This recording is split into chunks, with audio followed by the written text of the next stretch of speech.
How to lose weight with turmeric tea. In this video, you will learn about the benefits of turmeric tea for weight loss and how to make turmeric tea at home. It is well known fact that inflammation is related with excessive fat and obesity in the body.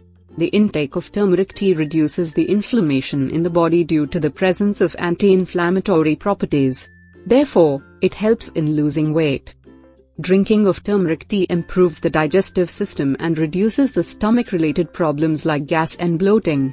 As your digestion improves, it helps in increasing metabolism and as a result in losing weight. Let's learn how to make turmeric tea for weight loss. Ingredients: turmeric paste, ginger paste and water.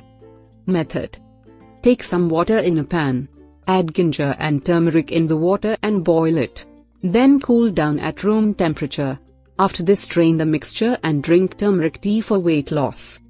So this is how to make turmeric tea. You can take this drink at any time of the day to help you in losing weight.